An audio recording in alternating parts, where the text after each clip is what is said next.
लोकसभा चुनाव 2024 कई मायनों में खास रहे। इस चुनाव ने जहां एक तरह से विपक्ष को संजीवनी दी तो दूसरी तरफ सत्ताधारी बीजेपी को भी कई झटके दिए।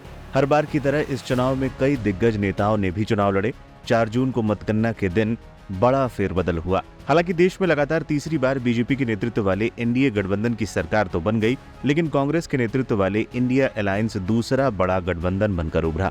इस लोकसभा चुनाव ने कई दिग्गज नेताओं का करियर भी चौपट कर दिया। इन्हीं में से एक नाम है मेनका गांधी और उनके बेटे वरुण गांधी का। इस वीडियो में जानते हैं कैसे इस चुनाव के बाद मां बेटे के राजनीतिक करियर पर संकट के बादल मंडराने लगे हैं। क्या मेनका गांधी का राजनीतिक करियर खत्म?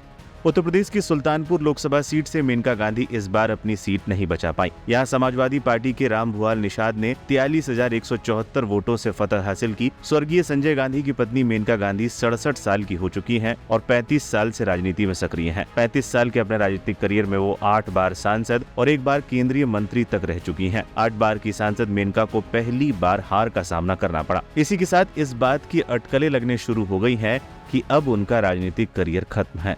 राजनीतिक जानकार तो ये भी तर्क दे रहे हैं कि उनका राजनीतिक भविष्य वरुण गांधी के अगले कदम पर निर्भर करेगा, क्योंकि बगावत के कारण वरुण गांधी को बीजेपी ने इस बार पीलीभीत से टिकट भी नहीं दिया था। असलियत में गांधी परिवार के भाजपाई खेमे के लिए टिकट वितरण के समय से ही 2024 का चुनाव उत्साहित करने वाला नहीं था। पार्टी से मतभेदों के चलते वरुण गांधी ने पीलीभीत से टिकट गंवा दिया। मेनका गांधी की सुल्तानपुर से उम्मीदवारी के सवाल पर भी कई दिनों तक असमंजस की स्थिति बनी रही। काफी देरी से पार्टी ने उन्हें दूसरी बार सुल्तानपुर से लड़ाने का फैसला किया। हालांकि जैसी उम्मीद थी कि टिकट कटने के बाद वरुण के बगावती तेवर और मुखर होंगे, लेकिन इसके उलट वरुण ने खामोशी अख्तियार कर लिया। पूरे चुनाव में वो कहीं नहीं निकले। प्रचार के आखिरी दिन 23 मई को वरुण ने अपनी मां के समर्थन में सुल्तानपुर में नुक्कड़ सभाओं को संबोधित किया था। पार्टी में तालमेल नहीं बिठा पा रहे हैं वरुण गांधी।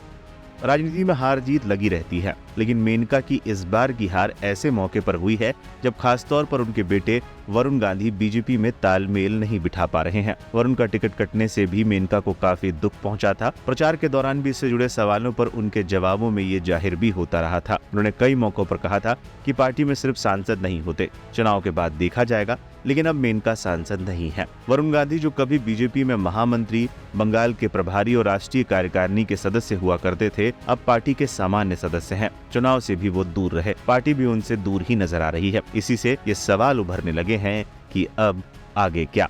मेनका गांधी का राजनीतिक सफर। पति संजय गांधी के निधन के कुछ दिनों बाद से ही मेनका की अपनी सास इंदिरा गांधी से रिश्ते बिगड़ने लगे थे। 1982 में मेनका ने अमेठी दौरे शुरू किए। 1984 में उन्होंने जेठ राजीव गांधी को अमेठी में असफल चुनौती दी। 1989 से वो पीलीभीत से जुड़ गई। फिर उसके बाद 1996, 1998, 1999, 2004 के चुनाव में वहां से जीती। 2009 में पीलीभीत सीट उन्होंने वरुण गांधी के लिए छोड़ दी और खुद आंवला से चुनी गई। 2014 में एक बार फिर उनकी पीलीभीत में वापसी हुई तो 2019 में सुल्तानपुर से उन्होंने जीत दर्ज की। वो 8 बार लोकसभा के लिए चुनी गई।